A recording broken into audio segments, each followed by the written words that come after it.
Hey guys, hope everyone is doing well. Um, I typically don't make videos on the military or on the army in Nigeria, but in this video, I'll be talking about Project Beacon um, and technology solution to defeating terrorism in Nigeria. We've heard recently about threats from a certain president to a certain country, Nigeria, over the massacre and killings of a certain group of people. I won't go into the politics of whether that's right or wrong, or into the politics of who's right and who's wrong, the Nigerian or the other guy. But today I'll just be talking about a solution, preferring a solution to the problem. And the solution I have, I've titled it Operation Beacon or Project Beacon. It consists of six parts: helicopters, beacons, brave soldiers, men and women, a control center or multiple control centers, training, and a can-do attitude stroke willpower. So let's start with helicopters. One of the identified or one of the reasons, let me just go to the map. One of the reasons why um, these attacks, because there are a lot of attacks that happen in communities, massacres, literally hundreds of people are killed, sometimes 50, sometimes 20, sometimes 100, sometimes even more. One of the reasons this can take place or this can happen is because the communities are so sparsely located and they're so widely, it's not easy, and the attacks are not, the attacks are random, they occur at random at different communities. So it's not like the terrorists follow a certain route each time. So these are surprise attacks most of the time. So that's why also a lot of intelligence gathering is important, which I'll get to under brave soldiers. Um, so this is a map of Nigeria. I've outlined some major hotspots for terrorist activities and where some massacres have happened. I got this information from the internet, from Google, and then I populated all of that in this tool, which I am using to display to you. So in Zamfara State, we have at least one incident in Maru. In Katsina, we have in Shinkafi, and a lot of them are happening in these three states: in Yobe, Borno, and Adamawa. No, not Adamawa. Nasarawa, Plateau State, and Benue State. So most of the attacks happened in the northeast. Um, as yeah, most of the attacks, most of the most serious attacks happened in the northeast, and some of them are still ongoing to this day. Attacks take place, and most of them happen at night. Um, from the best, that's my assumption. It's actually an assumption because I believe most of attacks happen at night because you usually hear about them the following morning, and because I've not heard of any attack happening during the day apart from like explosions and that kind of thing. So these attacks on communities typically happen at night, and I believe I'm correct in saying that. So what's the solution? You can see that Nigeria is quite a large country, and these regions are like Borno State, for example, which I'll try and focus on for this example, for the purpose of this tech solution.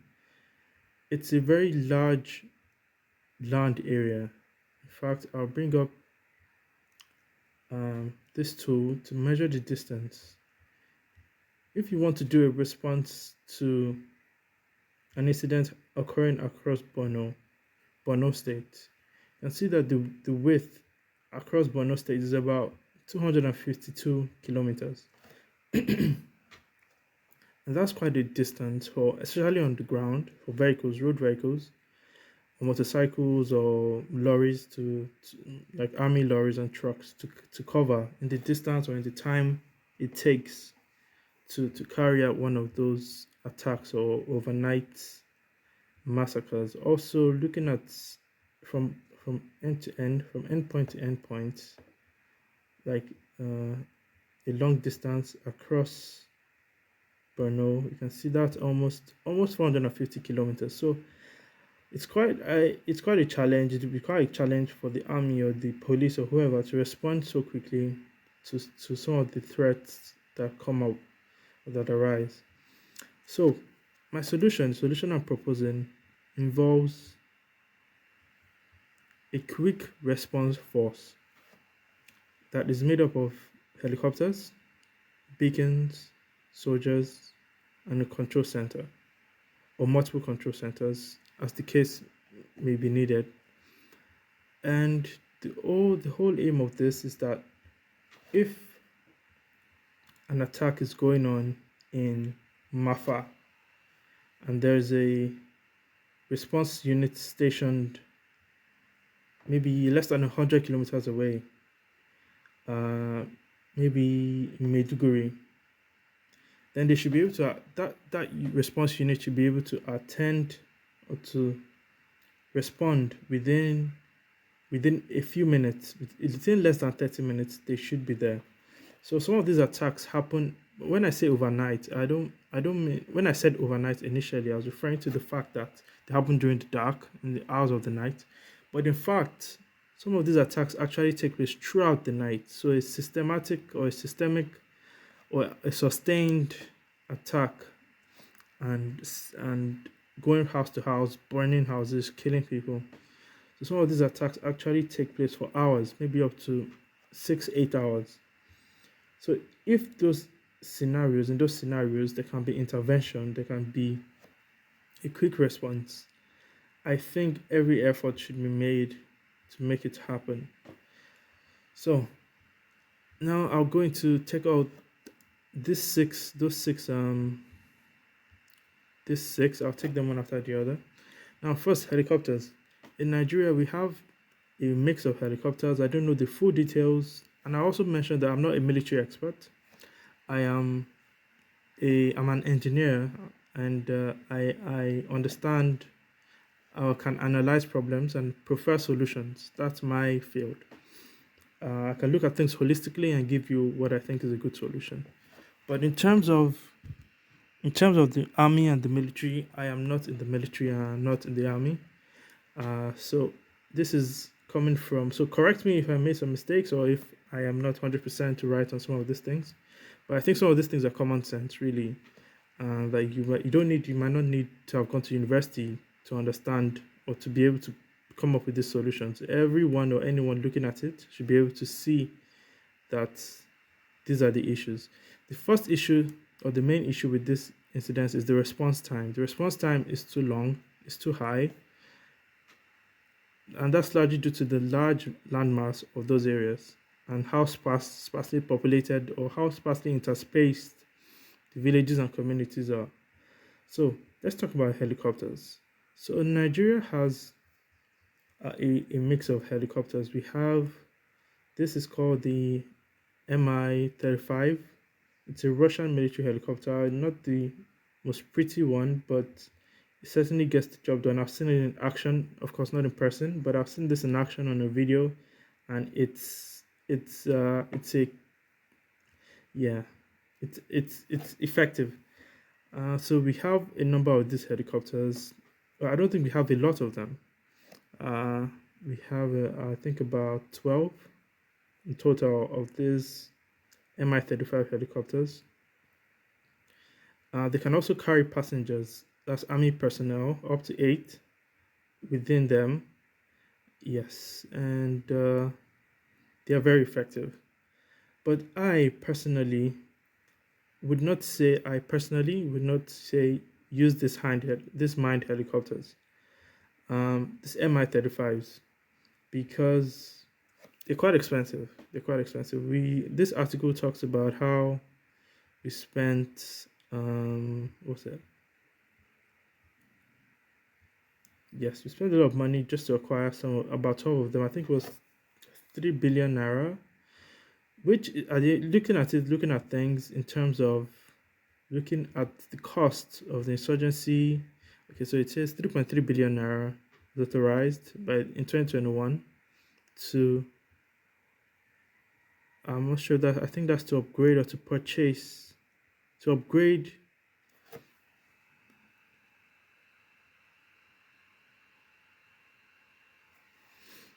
Yeah, yeah. So I think that's to purchase new helicopters. Um, but from my own research, each of these helicopters cost about was it $12 million? About $12 million for each one for a new one. So that's a high cost for a country like Nigeria, which does not have as much capital or money just laying around. And as I said, I'm not getting too political on this video. I'm just speaking to technical solutions. So I would not personally not use or suggest the use of this helicopter, and I would not wait for the supply of this such helicopters.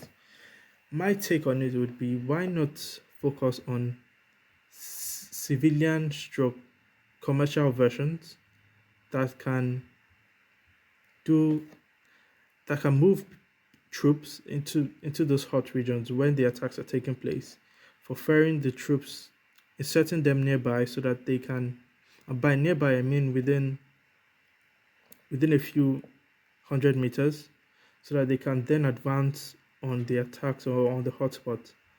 So my the first helicopter I was doing some research. First one I came across was the Bell 206 Long Ranger. It's a commercial stroke passenger helicopter. Carries 6 passengers and one pilot.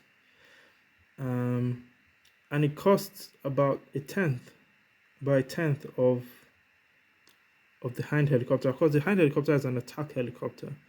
It's designed to fight.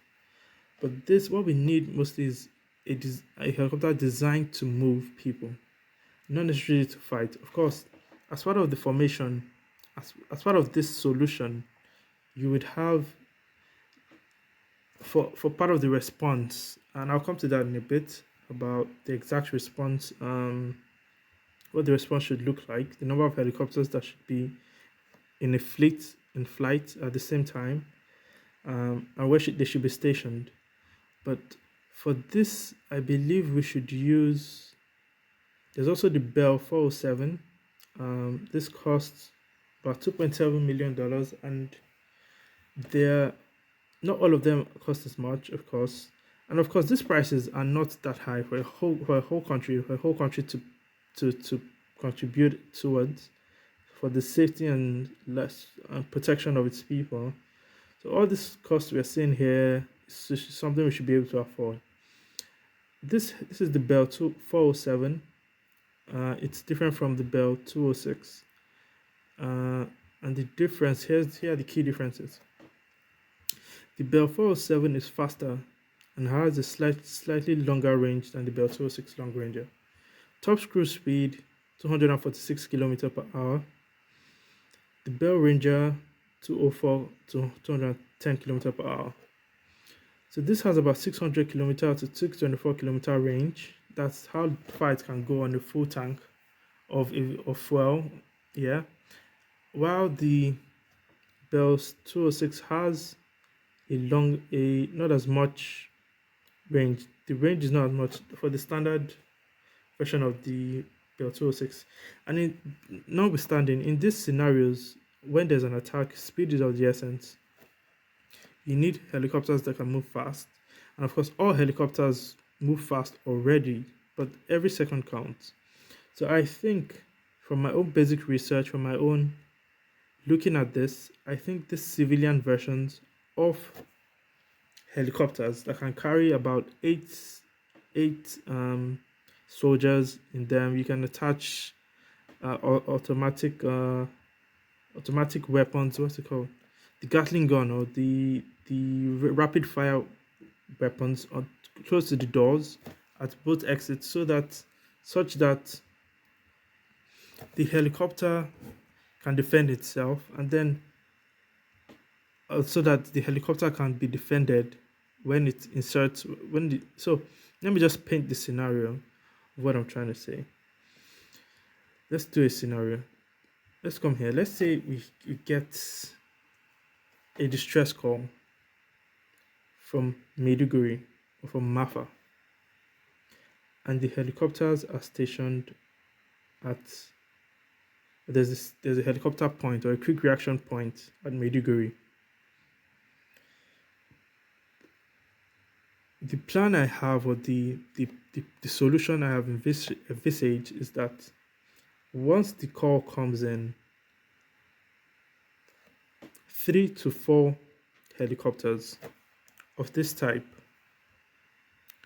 the Bell 407, quick response within 2 minutes, within 3 minutes, they are in the air. You have each helicopter can carry 8 passengers. So that's 24 soldiers on route already, plus 1 attack helicopter. So there should be 3 Bell 407s, because these helicopters, the Bells cannot defend themselves as much. They're not as robust. They're not designed for war fighting. But the Hind can protect those helicopters, or can serve as the fighting force. So even when they get on site, or where the battle is going on, because these terrorists, when you arrive there, you're not going to just fold their arms and run away. I mean, it's expected that they would run away for a bit, but they're not just going to capitulate immediately.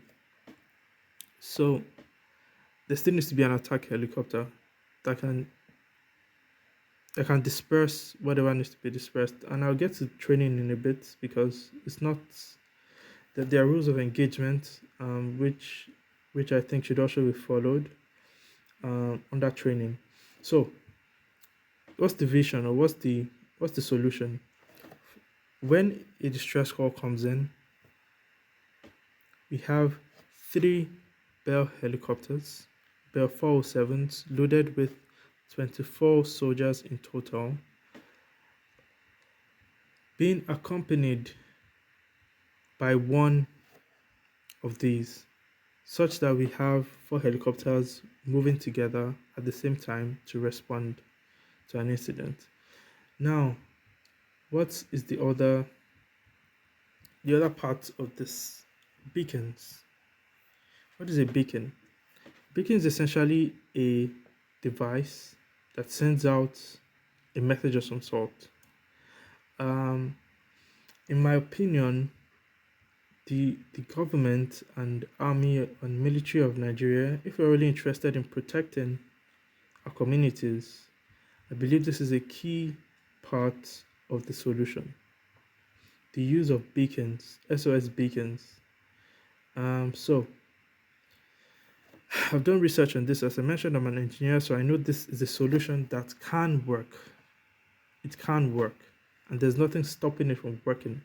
If we say we're going to do it, then we might as well just do it and use it as it's designed to be used. So these are called beacons, and they're different shapes, they're different forms, and they don't cost a whole lot. I looked at the different options, the different types. So the important thing is that when this button is pressed, let me get the one I saw. When the SOS button is pressed, once it's pressed, it should send out a distress signal to the command and control center. That is quite easy to do. From a technical standpoint, it's quite easy to do, because this would send its GPS location as well. Once that button is pressed and this lights up, within 30 seconds, it will send out its GPS location as a text message, and you can program it to send it to 5 recipients, to 5 different phone numbers. So it has a SIM card slot, it has memory on it. You can also record your voice and that accompanies the message. And this is just 21,000 or even less, depending on how many you're buying or how many are being purchased. 21,000 naira. So if you're getting 1,000 of these, which I think we should think about getting thousands, literally, get 1,000 of these. That will come to about what, maybe 25 million naira, and then distribute them to each of these communities. So each of these communities will have 2, 3 beacons, SOS beacons, being held by different people. So that if a distress call comes in, you're not depending on just one person to to create or to raise the alarm.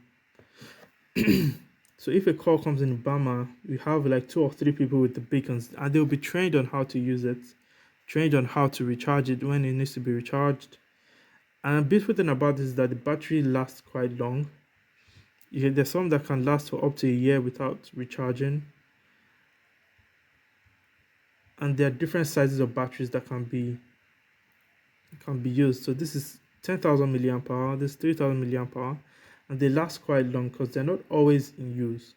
So this is a very good solution that I think should be implemented, apart from just phone calls, because cell towers can go down at different, especially 4G, 3G can go down, but this works across bands. It uses all the different bands for communication. It uses not just 3G, 4G, uses 2G as well, which is actually more stable for this kind of communication.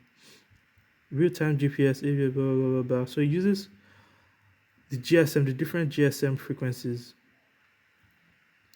so that you can get your message through without having to connect to the internet. And I believe this is a very good tool and a very good solution to have. It doesn't cost so much, 15 to 20,000. By the time you're getting like 1,000 of these, it's coming to about max 25 million naira, and each community would get their own. Maybe 2 or 3 people in the community, or up to 5, or well, at least 2 or 3 people should have this device on at every point in time, so that they are ready to raise the alarm when the time comes. That's in addition to the cellular phone calls that people will make to the control and command centers. Now, that's for the beacons. Next, the soldiers. We need soldiers. We have soldiers in Nigeria, that we have brave soldiers. They fight. Many of them lose their lives, and it's sad. We pray that their souls rest in peace, and we thank them for their service. We need brave soldiers who would get on these helicopters within 3 minutes and be airborne within 3 minutes and racing at 260 kilometers per hour within 3 minutes to get to this hotspot where people are being killed. And I believe and I know that our Nigerian soldiers would not hesitate to get on board those aircraft. This also includes the pilots, because that's the Air Force, because the most, or the General Marine Corps, the Army Corps are not pilots. So they would need to work closely with the Air Force to have pilots trained to be able to. They need special training to be able to insert in locations close to where the shootings are going on, and also training on how to avoid being downed by terrorist activities. Next, the control center. You would need control centers, probably at least 3 or 4 across the region, the northern region, across this entire region, such that when the call comes in, the reason for 2 or 3 or even more command and control centers, that's CCCCs, is that if a call comes in to one, for any reason that center is down or not reachable, which there should be, which should not be a case, which should not be the case. All centers should be reachable at all times. Um, but for any reason, if one center is down, the other center should be able to take command of the entire response from anywhere within the conflict zone. Um, and it doesn't have to be an elaborate or very bulky or very massive setup. It can just be one laptop that's connected to the internet. Once this call comes in, yes, once the call comes in, once the SOS alarm comes in, it gets picked up and then it's relayed to, of course, to relay that communication to the stations. You would need either cell phone communication, which is not the most reliable, 4G, 3G, 5G, they're not the most reliable for military comms. So probably like radio or satellite, a combination of radio and satellite to inform and alert and determine the the best quick reaction force or location from which to launch. And of course, the idea that maybe you just launch from one location and then that's all. No, there would be multiple quick reaction locations across across the across the space, such that when one is responding with 24 soldiers, the others can also start heading there over there, so that at the end of the day you could have up to 100 soldiers at that place, um, converging within an hour. There could up to 100 soldiers there. So just a recap about that. So let's say there's an incident at Mafa. The four helicopters launch from Yobe, four helicopters launch from Gombe, four helicopters launch from Adamawa, headed towards Mafa, because the guys from Adamawa will get here first and engage. But the other four helicopters, each of them carries 8 people. So that's 16. That's 16 times 8. People will be en route to that incident, ready to engage, converge on Mafa to rescue and secure lives and prevent further carnage or further massacre. The next point is the training. So the soldiers need to be trained, including the pilots. They need to be trained on how to maneuver the aircraft properly, because just out of my knowledge, I know some of these terrorists have RPGs, which is shoulder propelled grenades, shoulder launchers that can hit or take down aircraft. So it's important that the pilots are properly trained and even have anti-missile systems if possible. But all of that is not the focal point anyways. It's not the focal point of this solution. Focal point is that when they arrive on scene where there's fighting going on, they don't insert directly in the middle of the fighting. They insert a bit off the fighting, converge, the soldiers gather together, maybe in a group of 20, immediately they get off the aircraft, of the helicopters, maybe in a group of 20, 30, all of them move together or fan out, form a line, and then engage. And I believe with that setup or with that strategy, it would be to be a lot easier to manage the situation. And they should also come with overwhelming firepower. They should be well equipped. They should have night vision. They should have ammunition, all the ammunition they need, and more, and good weapons to engage with the terrorists. What is the last ingredient? The last and most important ingredient in this whole setup or in this whole project or operation is a can-do attitude and willpower. I think this is something that has been lacking significantly in the process so far.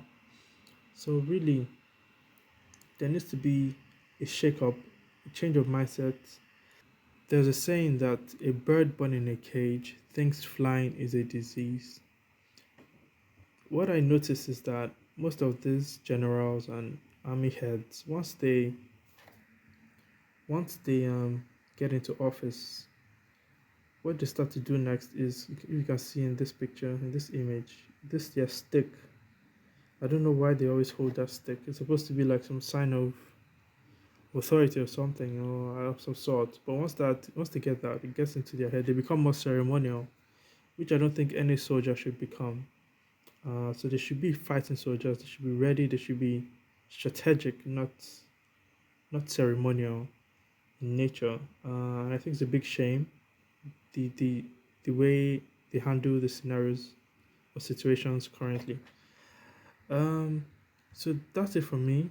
Um, just summarize. We need about maybe up to 50 helicopters, up to 50 helicopters, so that four can launch at a go across at least 10 locations within the northern region or within the conflict zones. Beacons such that citizens and members of the public can raise the alarm immediately. Brave soldiers to counter the threat and engage and neutralize the threats. Control center to bring these three together and to monitor. Another aspect I missed out on is that it would be good to have, we have like drone companies in Nigeria. We have very excellent drone manufacturers. They already manufacture drones for the military, which the military uses already. But it would be good if there's some sort of drone oversight operation, like a high altitude drone that maybe like um like 5 or 6 of them just hovering, like high altitude, like 30,000 feet or 40,000 feet, just patrolling the skies with cameras so they can see what's going on.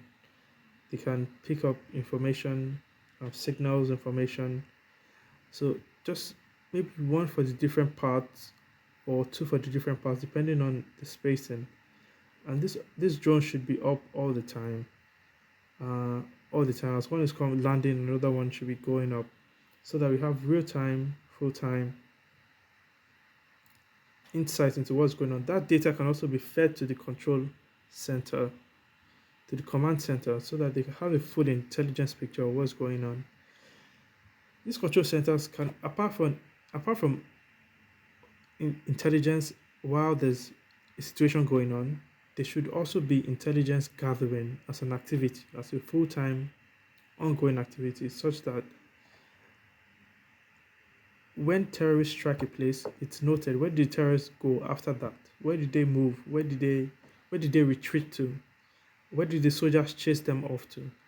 That would bring some insight into where the areas they are attacking most. That would then inform where do we position this quick response forces. So if there's always attacks in Gajibo, or there are frequent attacks in Katoro, that means the quick reaction forces should be positioned nearby within a 15-minute radius. So that it's intelligence led, not like an arbitrary positioning of just saying, hey, we want 5 posts in Niger State, and at the end of the day, there are no incidents there. So it's better if it's an incident driven, intelligence driven architecture to really drive in the difference. Training soldiers needs to be trained properly. They are not assassins. They should not. They should be. There should be rules of engagement so that they're not just killing people indiscriminately. They should be able to differentiate and distinguish between civilians and terrorists. That's so important because in the heat of the moment when they land and they are engaging, it's so difficult because people will be running around trying to escape. That's the way I envision it, at least. People will be trying to escape, so they should not shoot until they're sure it's a terrorist, until they're absolutely sure it's a terrorist before they can engage. And lastly, the most important, can-do attitude and willpower. So we need to have a fighting spirit. We need to have a can-do attitude, an attitude that says, "This is the solution. We can do it. We just need to push through. our all, give it our best, and at the end of the day, the magic will happen and things will start to get better. But nothing will happen if we don't do anything about it. So that's what this means, the can-do attitude. And altogether, that's the summary of Operation Beacon. If you like this video, please give it a like, and if you think it was engaging, please let me know. If you have any questions or suggestions, then please drop them in the comment section. And also, you can share this video as well. Share this video with your military friends or just your friends in general, and let the word spread about a potential solution, possible solution that can work for the people of Nigeria and the afflicted zones in Nigeria. Thank you and good night and bye.